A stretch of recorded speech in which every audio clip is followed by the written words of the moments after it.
10 Min con Jesús, América Latina. Señor mío y Dios mío, creo firmemente que estás aquí, que me ves, que me oyes. Te adoro con profunda reverencia.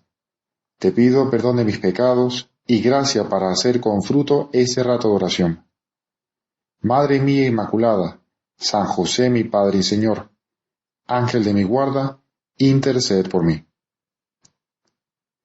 Estoy seguro de que conoces la historia de El Príncipe y el Mendigo, que originalmente fue escrita por Mark Twain, capaz te has incluso leído el libro, y ha tenido muchísimas adaptaciones para el cine y para la televisión.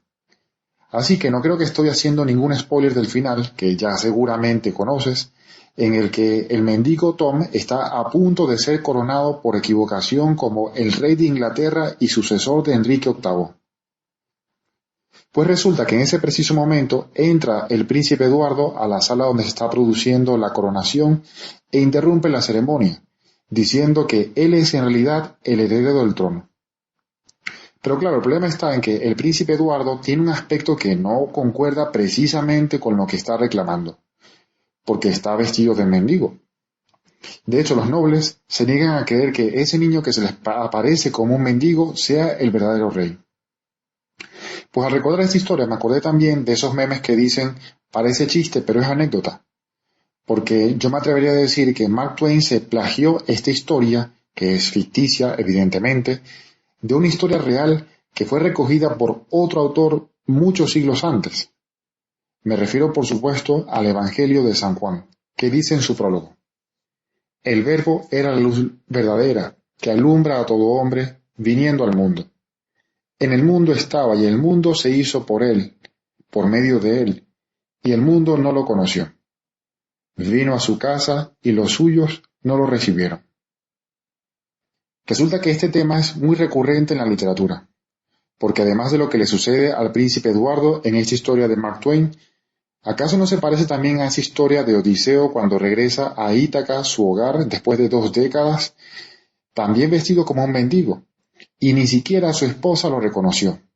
Tan solo su perro Argos, que cuando lo ve pasar, pues empieza a mover la cola de alegría. O de modo similar en El Señor de los Anillos, que la gente no reconoce a Aragorn como el heredero de Isildur en el trono de Gondor, hasta que desenfunda su espada, la Narsil, que le cortó el anillo de la mano de Sauron. Pues como te decía, en la literatura, este es un tema muy recurrente, aquello del rey que regresa, pero no lo reconocen. Y qué pena pasan los que meten la pata, porque de hecho más de uno pasará por el filo de la espada por su necedad. Pero resulta que la realidad supera la ficción, y por eso aquello de que parece chiste, pero es anécdota. Precisamente en el Evangelio de hoy vemos una muestra de lo que leemos también en el prólogo de San Juan. Los suyos no lo reconocieron. Hoy estamos haciendo estos 10 minutos con Jesús, y vamos a meternos, como hacemos tantas veces, en el Evangelio como un personaje más. Y por eso resulta que hoy no es martes, sino sábado, en las tierras de Judá. Y te vemos, Señor Jesús, atravesando los sembradíos, tus discípulos están contigo. Y nos asombra porque, ¿será que tienen hambre? Porque empiezan a arrancar las espigas de ese sembradío. Y nosotros, que somos un judío más, sabemos que siendo sábado, la ley de Moisés prescribe el descanso total de todo trabajo. De hecho dice el libro del Éxodo: 6 días trabajarás, el 7º día descansarás. No ararás ni recolectarás. Pero también, seamos sinceros, esto de tus discípulos no nos parece que sea precisamente cosechar el campo como lo haría un campesino, porque ese es su oficio. Pero los fariseos no piensan igual. De hecho, los vemos venir a la carga como policías de lo correcto y reclamarte, Jesús, porque piensan que tus discípulos han transgredido la ley.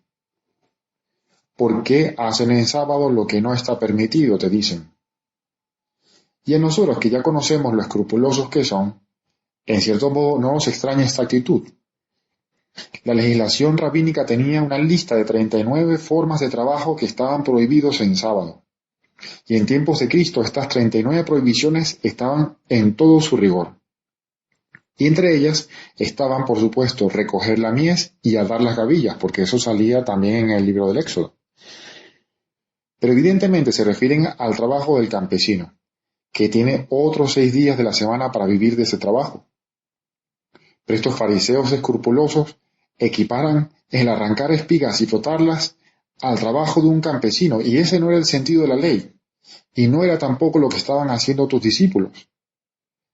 De hecho, en la misma ley se lee: si entras en la mies de tu prójimo, podrás tomar algunas espigas con la mano, pero no meter la hoz ni la mies en la mies de tu prójimo. Es decir, si tienes hambre, chico, cómete una manzana que te consigas en el camino, pero no te pongas a cosechar manzanas. Y por eso, lo de hoy es una polémica absurda. No hubo transgresión de la ley. Pero lo que nos parece más absurdo es que estos hombres, que son expertos en la fe judía, que son doctores de la ley, son incapaces de reconocer al mismo autor de la ley. Le están explicando a Einstein la ley de la relatividad. Quieren corregirle la plana al maestro. Y esto es lo que debería sorprendernos de este evangelio si lo estuviésemos leyendo por primera vez. Si tan solo supieran quién tienen delante de ellos. Si tan solo supieran que están hablando con Dios, el creador del universo, Legifer Noster, Rex Noster, nuestro legislador, nuestro rey. Es que los fariseos están tan enamorados de lo bien que hacen las cosas, de cómo, al compararse con los demás, les parece que son superiores, que están envueltos en una ceguera total. No pueden ver, por la soberbia, que lo que Dios manda es un medio para algo y no un fin en sí mismo. Y nos acordamos de que estamos meditando este evangelio como un personaje más. Y también nos sorprendemos al descubrir de repente que no somos un espectador más de aquella escena, sino protagonistas. Estamos rodeados de fariseos porque nosotros somos uno más de los fariseos. Y no solo hoy, sino tantos momentos de nuestras vidas. Porque ¿acaso no tenemos también nosotros esta tendencia a pensar que lo que hacemos por Dios ya es más que suficiente? ¿O acaso no tenemos que lidiar con la tentación de juzgar, de criticar, de incluso de murmurar, de creernos mejores que los demás, o de que hacemos las cosas mejores que los demás? Pues eso mismo le sucede a los soberbios, a estos fariseos cuya soberbia les hace subirse a un pedestal y desde allí atreverse incluso a acusar a Dios de no haber entendido la ley. De nuevo, la escena a mí me parece completamente absurda. Por eso el Evangelio de hoy no va de un Dios arbitrario que hace la regla y hace la excepción, que vamos, podría hacerlo perfectamente porque Él es el dueño y señor del sábado y por eso puede obrar como le plazca, sino que el Evangelio de hoy va más bien de hombres que no han hecho el esfuerzo de pensar las cosas en el sentido que las pensó Dios. Por eso, ellos tampoco se esfuerzan en ver las cosas como las ve Dios, ni en ver a las personas como las ve Dios.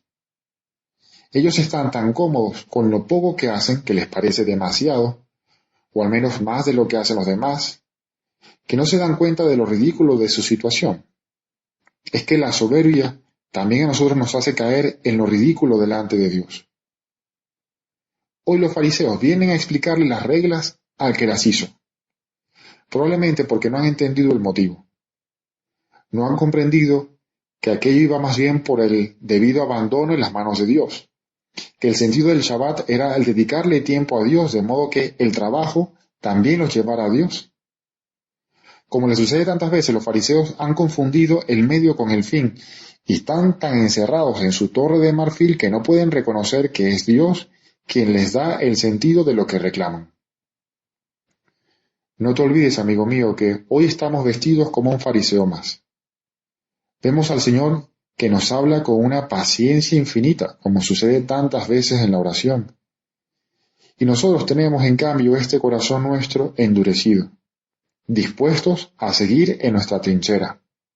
De aquí no me muevo. Las cosas a mi manera o no se hacen. Lo que me conviene será ley o no será.